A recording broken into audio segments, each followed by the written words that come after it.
Bonjour ou bonsoir à tous, vous qui regardez les vidéos, que ce soit le jour ou la nuit, ici Mister Review.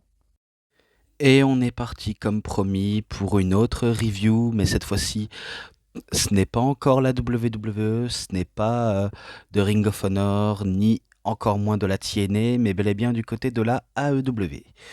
Vu comment on était passé de Cleveland dans l'état de l'Ohio pour la TNA, maintenant on passe du côté de Vancouver, Colombie-Britannique, au Canada.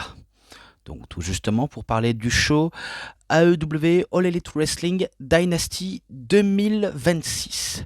Et oui, c'est ce show-là auquel on va parler. Pour l'instant, je n'ai pas encore vu d'avis si c'est positif ou négatif. J'imagine que pour certains, il y en a qui vont dire du positif, d'autres que du négatif, ou parfois entre les deux.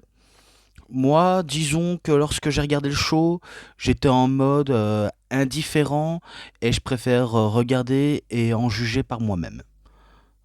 Bien évidemment, ça aurait été de mauvaise foi si je disais que ce show était complètement merdique.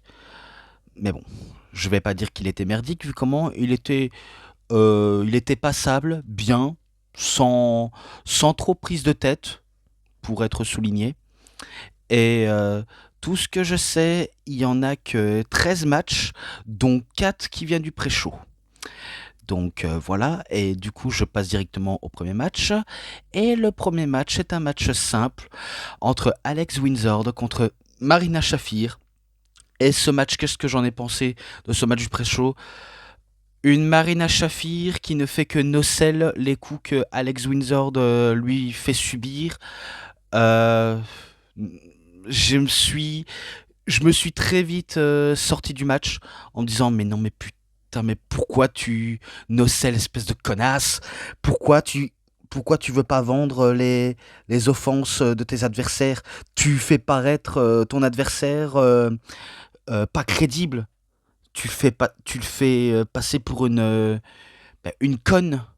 Qu'est-ce que vous voulez que je dise de plus? C'est comme avec John Moxley. D'ailleurs, on va en parler justement de John Moxley. Et pour être honnête, ce match, j'étais complètement sorti du match. C'est quand Alex Windsor a battu Marina Shafir que j'étais en mode ok. Là, là c'est sûr que c'était la bonne décision à faire parce que Marina Shafir, putain, qu'est-ce que j'en ai marre de comment elle nocelle. Donc du coup, c'était la bonne décision à prendre de faire gagner la championne Strong de la NWG. Ah putain. NJPW, IWGP Strong, quoi.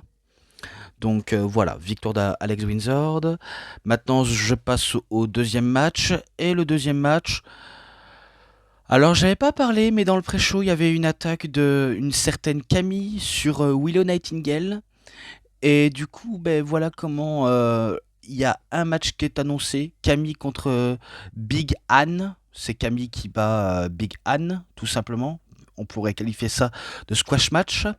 Mais à la fin du match, Willow Nightingale arrive pour tabasser Camille. Et à tel point qu'elle a même oublié de vendre l'agression qu'elle a subie.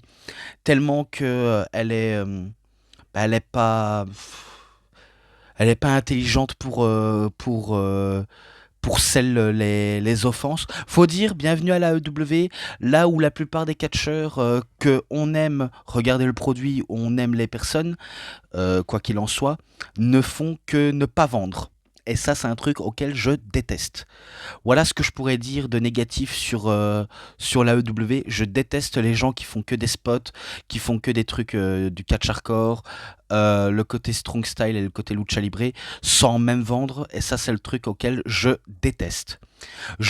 J'apprécie les styles, mais je voudrais que parmi les styles, il y a du selling, de la cohérence et de la nuance aussi. Parce que souvent, j'oublie très souvent à citer les nuances, mais il faut être nuancé dans ce que on fait. Et quoi qu'il en soit, il faut faire du mieux possible pour faire le job. Mais là, c'est complètement pourri, quoi. Et du coup, Willow, elle se fait tabasser encore une nouvelle fois par Camille. Et ce qui est sûr, c'est que ils vont avoir un match lors de Dynamite pour le titre TBS. Donc voilà quoi, je n'ai pas trop grand chose à citer là-dessus. Le troisième match, c'est un match pour le titre national d'AEW entre Jack Perry contre Mark Davis. Je passe très vite court parce que il s'est passé des petits trucs dans le match, mais bon, je préfère aller à l'essentiel. C'est victoire de Jack Perry, il conserve le titre. Voilà, pas de changement de titre pour la Don Callis Family. Enfin, la Don Callis ne va pas repartir avec un nouveau titre. Voilà, tout simplement. Le dernier match du pré-show, c'est un match par équipe féminin pour les titres féminins du monde par équipe de l'AEW avec The Divine Dominion et pas Divine Domination comme j'avais dit la dernière fois lors de Révolution. Là, c'est The Divine Dominion, équipe composée de Megan Ben et de Lena Cross contre Ayane et Maya World. Le match était long, mais qui va se conclure par une victoire de The Divine Dominion après un échange à deux auquel ça peut facilement fonctionner entre deux grandes femmes fortes qui montrent à quel point qu'elles sont très dominantes. Voilà, tout simplement. Maintenant, je passe du côté de la carte principale. Et comme je l'ai dit, pour ce match-là, victoire de Divine Dominion, Megan Bayne et Lena Cross. Et pour la carte principale, c'est encore un match par équipe. Donc oui, entre les Young Bucks contre la Don Callis Family,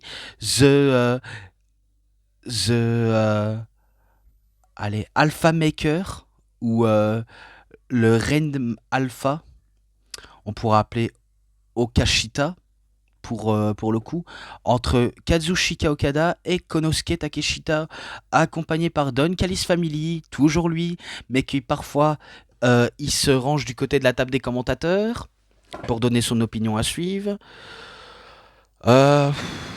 Qu'est-ce que vous voulez que je dise de plus, si ce n'est que c'est un match par équipe totalement basique. Les Young Bucks font du Young Bucks, et les deux japonais que sont Takeshita et Okada depuis quelques temps, ça se voit que les deux ont réellement envie de se frapper, qu'ont réellement envie de se foutre sous la gueule, vu comment les deux, ils n'ont aucun respect vis-à-vis de l'autre, l'un vis-à-vis de l'autre.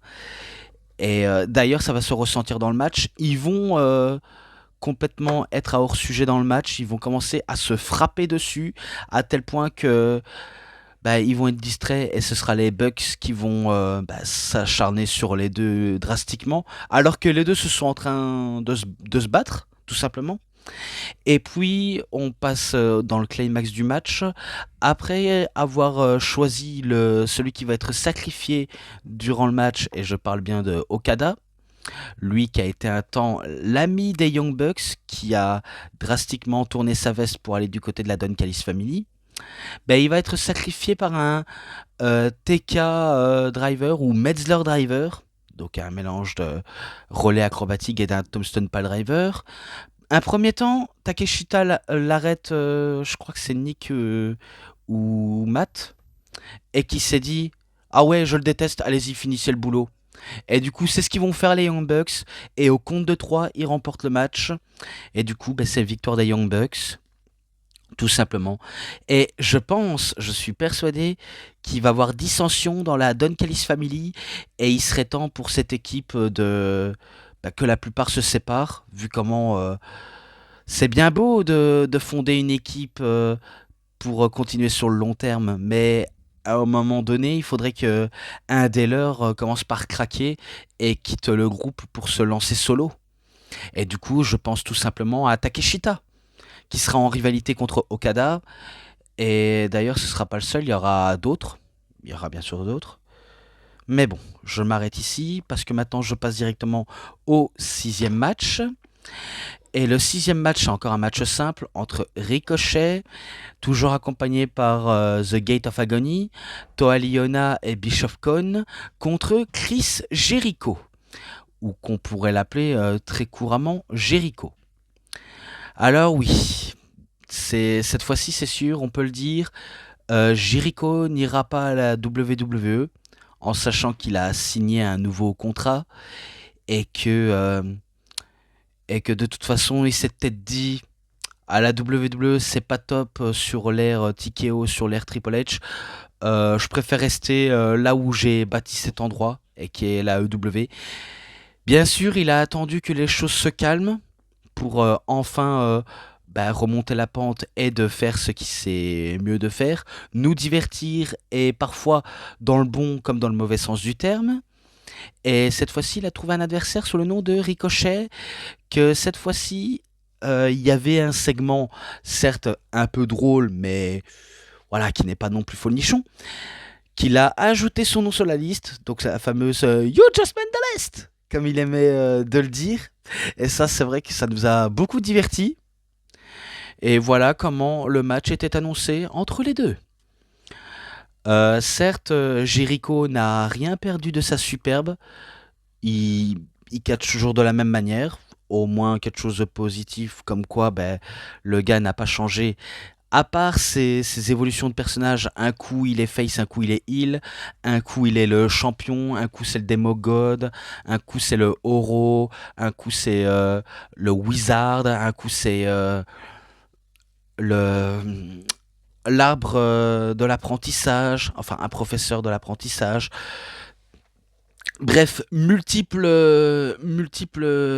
gimmicks et multiples façons de comment innover auxquelles il n'a cessé de faire avec le temps. Et que là maintenant il passe de Jericho, seulement Jericho, étrangement. Et malgré tout, certes, son retour, certes, ça a été un retour en grande pompe, et pourtant il ne remporte pas le match car ce sera, après pas mal d'échanges avec les Lion Salt, les Codebreakers et le Wars of Jericho, il va quand même se faire calmer par Ricochet, qui va enchaîner un vertigo et aussi un spirit gun. Et pour ajouter l'insulte à l'humiliation, t'as Toa Liona qui lui dit vas-y fais comme Jericho, fais un Lion Saut. Et du coup il fait un Lion Saut et il remporte le match suite à un Lion Saut. Ok, c'est assez étrange et assez inédit pour terminer un match comme ça. Enfin bref, rien d'autre à dire si ce n'est que c'est victoire de Ricochet. Voilà tout.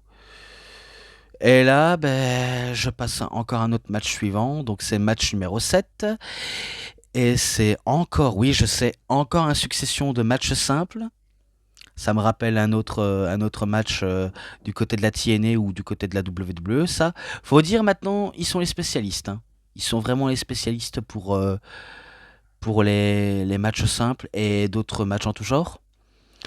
Entre Darby Allin contre Andrade El Idolo. Et si l'un des deux remporte le match, ils auront la chance au titre mondial de la EW qui sera prévu pour Dynamite Spring Break True, le 15 avril 2026. Donc ce qui est sûr, c'est que le gagnant obtiendra une chance au titre pour le titre de MJF ou de Kenny Omega. On va y venir bien sûr là-dessus. Mais voilà donc. Donc dans le match, il était pas mal, vraiment pas mal lui aussi. T'as encore Andrade qui joue encore les Latin Lovers. Vu comment, dès qu'il voit une fille dans le public, il peut pas s'empêcher de faire une pause plastique. Euh, Par exemple, même de donner son numéro, son WhatsApp, son Insta, son Snap. Bref, tout ce qui est moyen de communication. Il peut pas s'empêcher de, dès qu'il voit une première fille, il pourrait l'inviter. On sait qu'il est célib, mais tu vas pas tout de même tout faire toutes les filles de la salle, Andrade. Même si, voilà, tu es libre comme le vent, tu as le droit de faire ce que tu veux, mais tout de même. Et puis, tu as Darby Allin, certes, qui est toujours en train de faire du catch assez dangereux et malade en soi. Et que je me dis, à un moment donné, il va, il va sûrement se rater, il va sûrement être paralysé à vie à force de faire des trucs pour risquer sa santé. Et des trucs risqués, c'est pas facile à tout décrire, mais on pourrait les compter sur les doigts d'une main. vu comment il peut pas s'empêcher de mettre son corps à rude épreuve pour se réduire en miettes. Notamment un passage auquel les deux étaient en train de se battre dans les escaliers dans le public. Et que t'as Darby Allin qui va te sortir un dropkick dans les escaliers à tel point qu'il va mal retomber, il va terriblement mal retomber, qu'il va avoir la trace d'une marche d'escalier dans le bas du dos. Et là, je me dis, mais putain, mais pourquoi tu fais ça? Arrête de te tuer! Tu vas te tuer un jour ou l'autre. Il faudrait l'arrêter, il faudrait lui mettre des limites à Darby Allin. Parce que là, c'est un peu n'importe quoi. Mais bon, je suis personne pour dire d'arrêter. Si un jour les médecins lui disent d'arrêter, j'espère qu'il va arrêter de faire ses manœuvres très risquées. J'en suis pas convaincu, mais soyons fous. Et puis dans le match ça poursuit, encore des tentatives, des successions de prises. T'as Andrade qui enlève son pantalon pour qu'on admire son magnifique slibard jaune. Il va enchaîner les doubles moonsault. La première ne passera pas, la deuxième touche sa cible. Et pourtant, ça ne suffit pas pour remporter le match. Ça continue. Tentative de Hammerlock DDT ou de swinging neckbreaker à la volée. Et pourtant, Darby Allin va réussir à le surprendre en faisant un genre de figure four inversé pour maintenir les épaules de son adversaire au sol et remporter le match. Donc du coup, c'est Darby Allin qui remporte le match et qui aura la chance d'affronter soit MJF, soit Kenny Omega pour le prochain show Dynamite Spring Break True. Donc voilà tout. À la fin du match, les deux catcheurs vont montrer signe de respect en se serrant la main et en saluant la foule. Voilà un truc qui ne plaira sans doute pas du tout à Don Callis Family. Enfin, à Don Callis. J'imagine que même en voyant ce résultat, Don Callis, il doit sûrement, alors bien sûr, pas s'arracher les cheveux vu comment il en a pas, mais plutôt se tenir le crâne et de se taper comme des petits marteaux en disant mais qu'est-ce que tu fous, c'est pas comme ça, c'est pas la mentalité de la Don Callis Family, ça, c'est pas cette mentalité auquel je vous ai appris. Donc il est en train de se dire mes poulains sont aussi nuls et incompétents que ce soit l'un ou l'autre. Il doit sûrement se dire ça, il doit maudire. Mais enfin bref, je passe directement au match suivant. Et le match suivant, c'est un match par équipe pour les titres du monde par équipe masculin de la AEW entre The FTR, Dax Harwood et Cash Wheeler, toujours accompagné par Stokely Hathaway, contre Cope and Cage ou Cage and Cope. Ça dépend de comment on pourrait qualifier ça. Il y en a qui disent Cage and Cope et d'autres Cope et Cage. Donc Adam Copeland ou Cope, qu'on connaît bien sûr sous le nom de Edge, avec Christian, donc Christian Cage.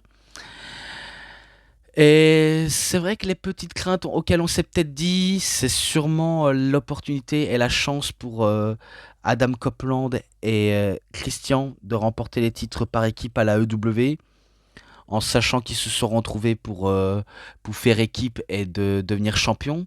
Ce serait inévitable de les voir champions malgré leur âge avancé. Et pourtant, ce ne sera pas de masse à faire face au FTR. Vu comment FTR va tout faire pour ne pas perdre le match, ne pas laisser la moindre opportunité à Cope Cage de devenir champion. Donc ils tentent par tous les moyens, quitte à utiliser les tactiques les plus odieux, les plus indésirables, les plus malhonnêtes au possible. Ils sont prêts à tout pour conserver leur titre. Et j'en passe des choses, hein, j'en passe des trucs auxquels il s'est passé. Donc il y a eu pas mal de péripéties. À chaque fois quand on a cru que c'était Cope Cage qui allait remporter le match, que ce soit un spear ou un unprettier kill switch, ou un travail à deux, travail sérieux, ça finit toujours en 2,99 ou 2,99. Donc voilà. Et quand c'est de FTR, c'est pareil aussi. Mais vous en faites pas, ils vont réussir malgré tout à remporter le match. Tout d'abord, tout ce que je sais, il y avait failli tentative de tricherie. Je crois que c'était Dax ou Cash qui va prendre le titre et qu'il va avoir accrochage avec Christian Cage. Et quand, au moment donné, je crois que Christian va lâcher parce qu'il voudrait que soit Cash ou Dax lâche le titre, et ben ça va faire effet boomerang et qui va arriver dans le crâne d'Adam Copeland qui va saigner du front. Donc du coup, le premier sang est coulé et voilà comment va s'enchaîner cette boucherie. Donc c'est sûr, ça s'enchaîne des coups pour coups, prise pour prise. Ils vont mettre hors d'état de nuire Christian pour s'occuper de Cope. Cope, il fait tout son possible pour se débrouiller tout seul et de se débarrasser les deux truands. Mais à chaque fois, l'un des deux revienne. Je crois il va se manger deux fois un Shatter Machine. La première ne va pas passer, la deuxième, je pense qu'elle va passer. Et du coup, il va se manger un Shatter Machine. Et du coup, c'est FTR qui conserve les titres, encore eux. Et que je suppose, pardonnez-moi, et pas je suppose, ça ne veut rien dire du tout, que la rivalité entre Cope et Cage et FTR va peut-être pas s'arrêter de si peu. Je pense que ça va être encore dans la continuité. Et voilà, on verra pour la suite, soit pour Double or Nothing ou All In. L'un des deux cas, on ne sait pas. Bref. Là maintenant, match numéro 9. Et là, c'est un Casino Gauntlet à 10 participants pour le titre TNT de la AEW qui a été rendu vacant suite à la blessure de Kyle Fletcher. Il s'est blessé, je sais plus où il a été blessé. J'avais vu une information comme quoi il était blessé, mais j'ai pas eu l'information en tête. Je l'ai pas tenu très très longtemps, mais tout ce que je sais, c'est qu'il est blessé et qu'il a dû rendre son titre vacant. Et du coup, ce titre fait partie d'un élément comme quoi il est prévu dans un casino gauntlet match, quoi. Et du coup, je vais vous citer les participants. Alors, les participants sont Kevin Knight contre Tommaso Ciampa, contre Rouge, contre Bandido, contre Speedball McBelly, contre Clone, donc le hologramme du clone, The Buster Pack, Daniel Garcia, Anthony Bowens et Wheeler Utah. Si je crois bien, ça en fait 10. Si je me trompe pas, bien sûr. Donc 1, 2, 3, 4, 5, 6, 7, 8, 9, 10. Donc voilà, donc ça en fait 10. Donc parmi tout ça, il y a eu pas mal de successions de spots et d'arrivées en tout genre. Je pourrais vous en dire plus, mais c'est déjà assez fatigant pour moi de trop citer. Je préfère aller direct droit au but. Ce sera Kevin Knight qui va remporter le match en faisant le pin sur... je pense que c'est sur Daniel Garcia, vu comment il était parti en Dragon Taylor sur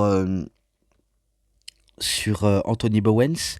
Donc il voulait tenter sa sharpshooter propre à lui, mais il va se manger un jet ovni sur la tronche ou sur le bidon, et du coup c'est comme ça comment Kevin Knight remporte le match et devient le tout nouveau champion TNT de la AEW. Et voilà tout. Après avoir perdu les titres trio, il en récupère un tout nouveau titre. Comme quoi, c'est merveilleux. Donc voilà tout. Maintenant, match numéro 10. Et ce match numéro 10, c'est pour le titre du monde féminin de la AEW entre Tekla contre Jamie Hater. Et ce qui est sûr, est-ce que Jamie Hater peut facilement redevenir une nouvelle fois championne comme lorsqu'elle était la laquée de Dr. Britt Baker DMD, ou alors elle va complètement flop face à Tekla? Je pourrais vous le dire, même si de toute façon tout contient des spoilers de qui a gagné, qui a perdu. Spoiler, pas du tout. Et que Tekla aurait été très dominante pour saisir l'occasion de l'affronter Jamie Hater. Je me rappelais que le match était cool, mais il y a un moment donné, je faisais un petit peu la cuisine et du coup, j'ai pas eu trop le temps de voir tout ce qui se passait dans ce match-là. Si ce n'est qu'il y a domination de Tekla, parfois domination de Jamie Hater, puis, puis d'entre elles va enchaîner des comebacks et va prendre du poil de la bête pour facilement réveiller la foule. Parfois, tu as une foule qui sont endormies, parfois, tu as une foule hyperactive, ou d'autres qui sont entre oui et non. Ils réagissent quand il faut réagir, ils ne réagissent pas quand rien ne leur fait réagir. Donc, pourtant, Jamie Hater, elle était pas loin de gagner le titre, hein. Elle était pas loin de retoucher l'or qu'elle avait perdu. Donc, malgré tous ses efforts qu'elle pouvait effectuer, notamment en effectuant sa Hater 8, qui était pas loin de passer, mais qui ne va pas forcément tenir pas par se concrétiser. Et du coup, ben, malchance pour Jamie Hater, elle va, elle va se faire surprendre et se faire battre par Tekla. Je sais plus par quoi, mais à mon avis, c'est sûrement un genre de DDT ou une autre prise. Je sais pas quoi vous dire, vu comment j'étais pas trop concentré. Je vais pas vous le mentir. Mais c'est tout de même victoire de Tekla qui conserve le titre. Et du coup, le titre aussi ne change pas de main. Tu en as qui changent pas de main, tu en as qui changent de main, forcément. Donc voilà, je pense que j'ai tout dit là-dessus. Maintenant, ben, au 11e match, et ça c'est pour le titre continental de la AEW entre Jon Moxley contre Will Ospreay. Alors, le contexte de cette rivalité. Je pense que je vous l'avais déjà dit. Lors du show Forbidden Door, un show en commun entre la New Japan et la AEW qui s'était créé entre les deux compagnies, Will Ospreay était chez lui en Angleterre et après un match auquel c'était assez spécial, rien qu'à voir le truc auquel il y avait dans les matchs, eh ben, Will Ospreay a été attaqué sauvagement par les Death Riders, notamment par Jon Moxley et Claudio Castagnoli, que ce soit Wheeler Yuta, Daniel Garcia, Gabe Kidd, bref, tout ce qui est impliqué dans les Death Riders, tout le monde l'a attaqué et l'a mis sur la touche pendant un petit moment jusqu'à ce qu'il décide de se rétablir et de s'entraîner sérieusement pour préparer, pardonnez-moi, je m'en excuse, pour préparer sa vengeance sur Jon Moxley. Et du coup, il n'a pas oublié comme quoi ce type a failli lui coûter sa carrière. En même temps, même Will Ospreay, parfois, malgré ses prises acrobatiques et ses prises de risque à haute portée, à chaque fois lui aussi met sa santé en péril et qui tente de se tuer aussi. Donc ce n'est pas non plus la faute que de Moxley, mais aussi de sa propre faute à Will Ospreay. Quoi commander de plus? Et de toute façon, j'avais dit que pour Jon Moxley, c'était un peu une mascarade, vu comment le gars, il remporte le titre continental face à Okada lors de World's End en 2025, et il ose se prétendre comme quoi le titre n'est pas que aux Death Riders, mais aussi au public ici présent sur place. Là, j'avais envie de dire, tout ça n'était que du flanc. En gros, tu veux te faire passer d'un heal à un face et tout en jouant le heal. Mais pour moi, ça ne fonctionne absolument pas comme ça. C'est pas une bonne formule. Parce que comme je l'ai dit, t'es soit face, t'es soit heal, mais tu peux pas faire les deux quand tu sais pas bien maîtriser. Surtout en point de vue logique. Parce que s'il n'y a pas de logique, rien, pas de stratégie de comment tu peux bien l'amener, c'est pas comme avec un Stone Cold Steve Austin qui peut faire les deux et qu'il arrive à rendre ça beaucoup plus twinner. Alors que Moxley, c'est un peu une version de Stone Cold, mais version hardcore, limite incompris. Et voilà comment je pourrais le qualifier ça de Jon Moxley. Pourtant, j'ai rien contre Jon Moxley, hein. J'ai toujours adoré Moxley quand il faisait du hardcore à la CZW ou d'autres matchs auxquels il a effectué dans les Indies, ou même quand il était à la WWE sous le nom d'Odin Ambrose. Donc pour ça, je lui vaux, bah, une reconnaissance en tant que fan, mais depuis quelque temps, depuis, je pense qu'il avait fait, un cure de désintoxication, hem, je sais pas quoi vous en pensez de Jon Moxley, mais je trouve qu'il a tendance à trop casser la logique et qui dit trop casser la logique dit trop, faire de la merde et ça, c'est le genre de truc auquel je lui reproche beaucoup. De ne pas être logique, de jouer en mode badass. Je ne vends absolument pas les offenses de mes adversaires. Du coup, je fais passer mes adversaires pour des guignols, pour des cons, alors que moi, je me fais passer pour un homme fort. Mais sauf que c'est le genre de truc que je n'aime pas de voir. Si c'est ça le but, de créer un personnage fort qui ne sent pas les coups, je préfère quand c'est un gars comme Brock Lesnar ou un Batista ou même un géant comme le Big Show, Great Khali, Omos, peut-être même un Obafemi, grosso modo, qui pourrait être très bien dans ce rôle que Jon Moxley. Parce que je suis sincèrement désolé, mais de comment il ose trop casser cette logique en ne vendant aucune offense, c'est le seul truc que je déteste. Et ça, c'est. Pour moi, Jon Moxley, c'est un peu un mauvais exemple de ce qu'il ne faut pas faire. Et c'est un des plus gros points noirs que je n'aime pas du côté de l'AEW. Sinon, tout le reste de la l'AEW, ça peut encore aller. Même s'il y a les Young Bucks qui font leurs propres conneries et tout, ok, j'ai envie de dire ok, mais bon, qu'est-ce que je suis pour donner des conseils et des ordres aux autres? On m'écoutera sans doute jamais. Mais je peux pas empêcher de dire que je n'aime pas voir tout ce qui est conneries assumées.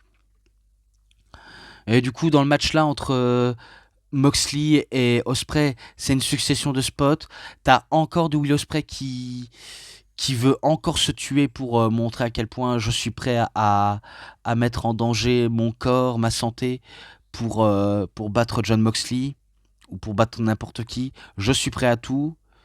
Donc à chaque fois, je pense que Moxley il s'est concentré sur l'endroit le plus sensible de Will Ospreay et qui dit endroit sensible dit forcément la nuque.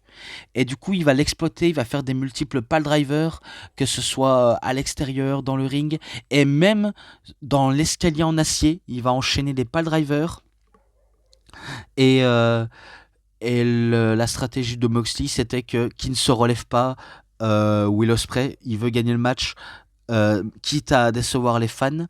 Et ce qui est bien avec le public, c'est que au moins, ils ont au moins compris que Jon Moxley c'est un connard et qu'il faut le détester. Parce que j'en ai vu quelques-uns dans le public de différents shows qui sont en train d'acclamer Jon Moxley.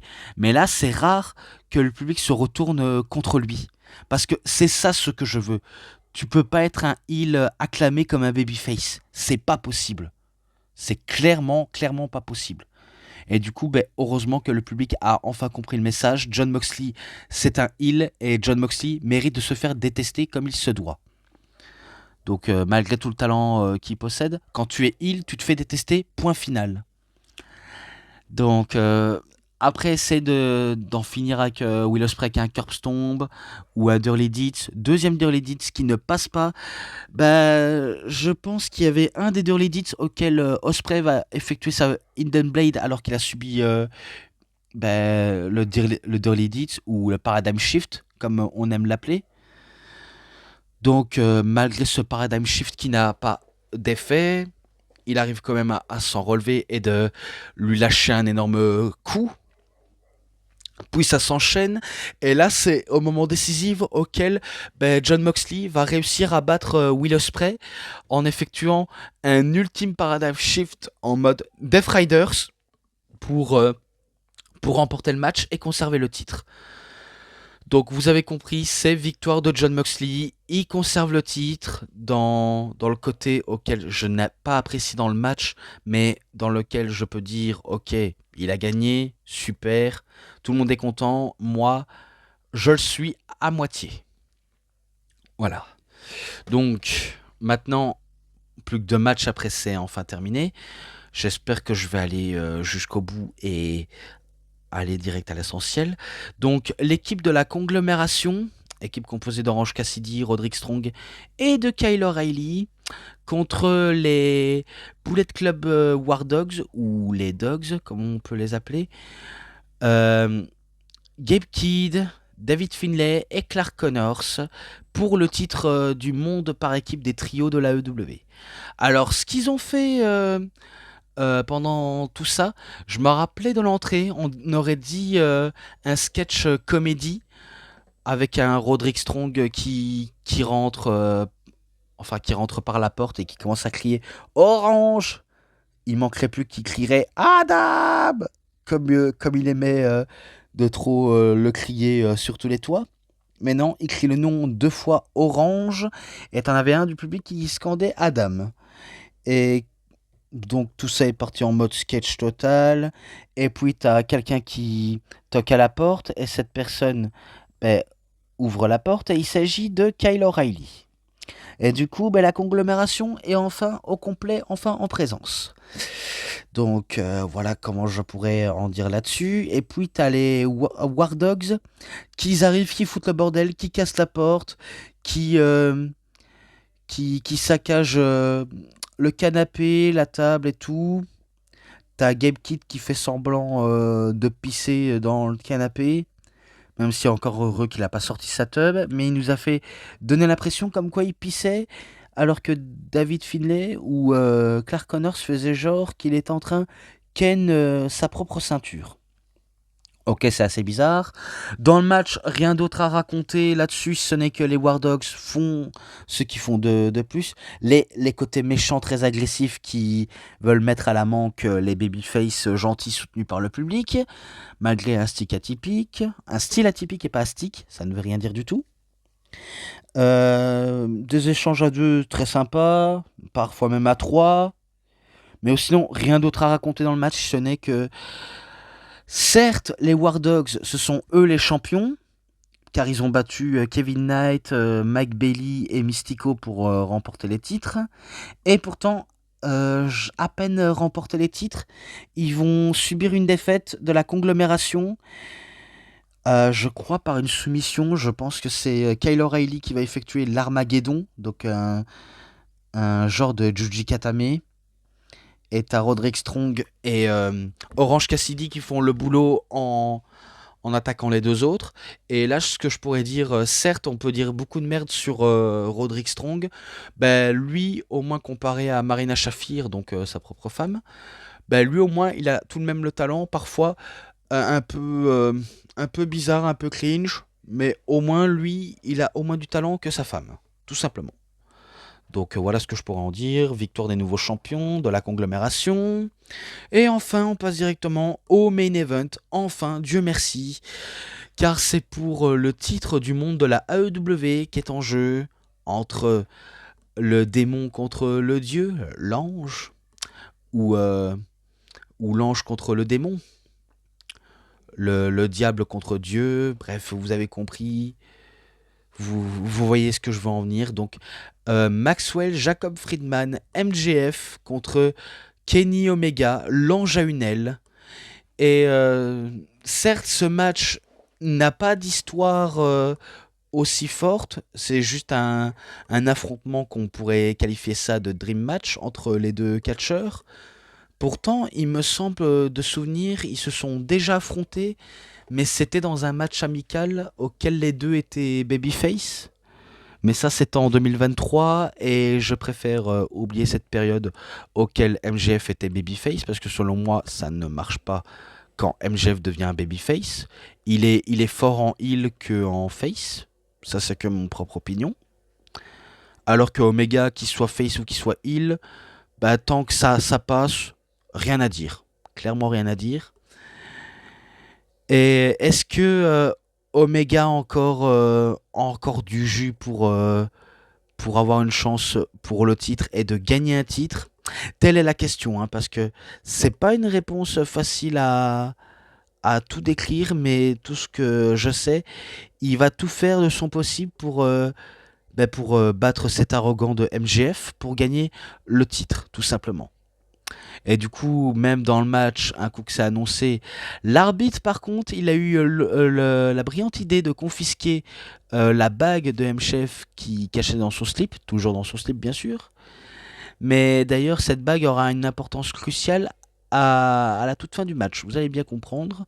Donc après pas mal d'échanges entre les deux, les multiples spots, comme les V-Trigger, Powerbomb V-Trigger, les Slap Dragons, et encore des V-Trigger à gogo à répétition de la part de Kenny Omega. Bref, vous savez ce que j'en pense, c'est du vintage Omega. Tout ce qu'il fait, c'est que des V-Trigger et parfois des prises auxquelles il pourrait nous surprendre. Et du MGF qui fait du MGF, c'est-à-dire jouer les sales types, être aussi odieux et irrespectueux, quitte à dépasser les limites de l'inacceptable, comme il va le faire pendant le match. Et je peux vous le garantir, il en a pas raté une pour faire des choses auxquelles on pensait pas pouvoir faire, mais il les a fait quand même. En tout cas, en essayant de mettre à la manque Omega et surtout en exploitant la blessure de Omega qu'il a au niveau de l'estomac, vu comment on pourrait dire que ses intestins sont un peu une cible pour les catcheurs pour mieux viser là où il a plus mal. Donc ils vont viser vers ça et d'exploiter à mort la blessure d'Omega.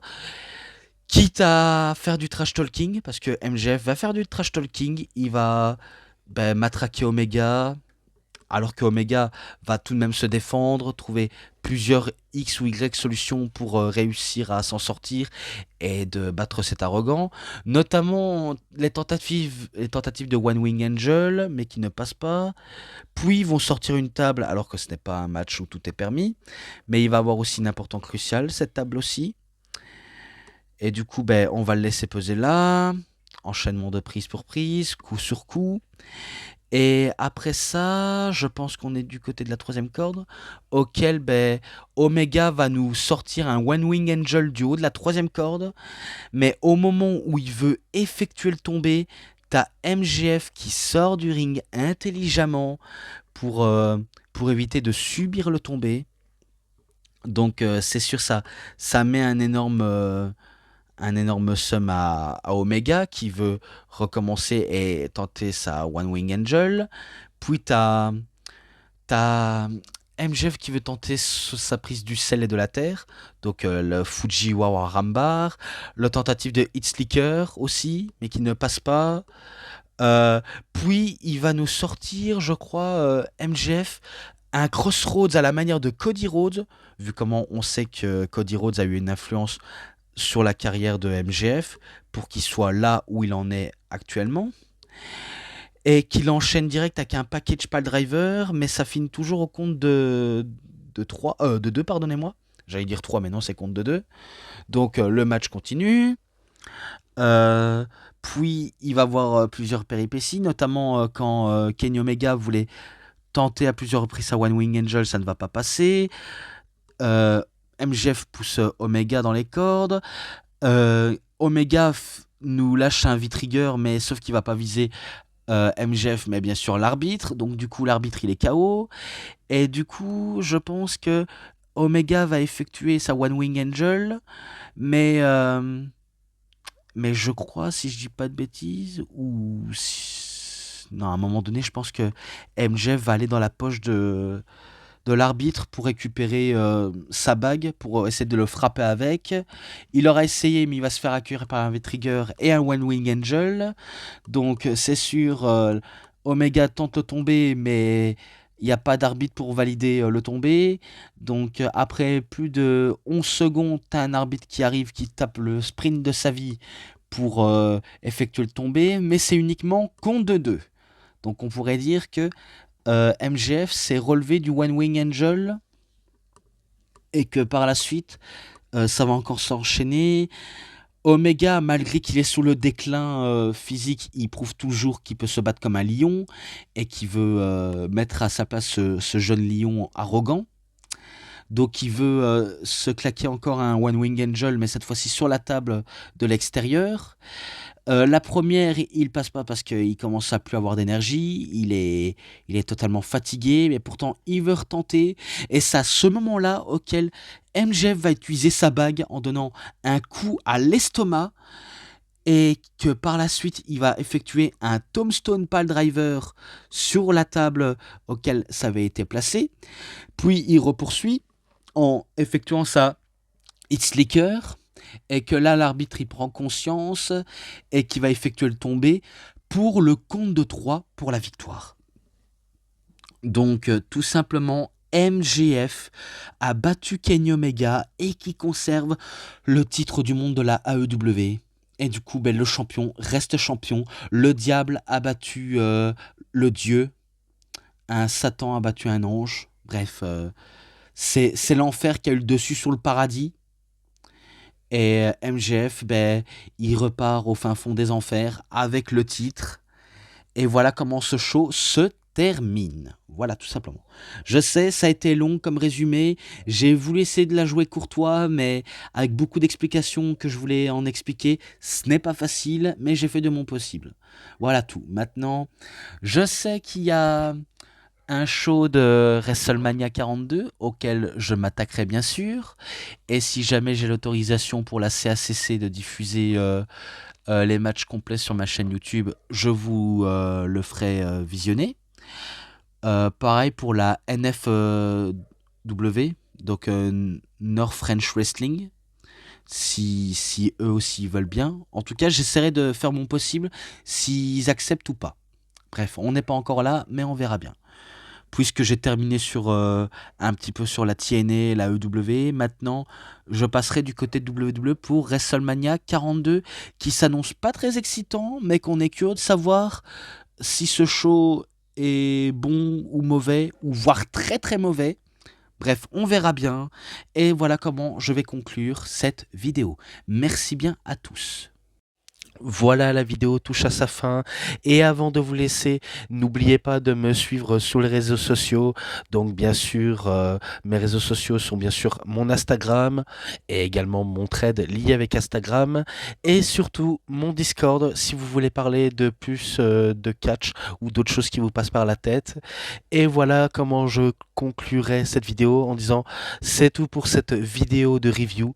C'était Mister Review. J'espère que vous avez vraiment aimé cette vidéo de review et comme d'habitude si vous avez aimé cette vidéo vous savez ce qu'il vous reste à faire, likez la vidéo, commentez, partagez, abonnez-vous à ma chaîne donc DVD Pro Catch / Mister Review et cliquez sur la petite cloche pour avoir plus des notifications et des prochaines vidéos et moi comme d'habitude je vous dis bonne journée, bonne soirée à tous, au revoir tout le monde pour une prochaine vidéo de review, à plus à tous les fans de catch, allez bye bye tout le monde et surtout vive le catch!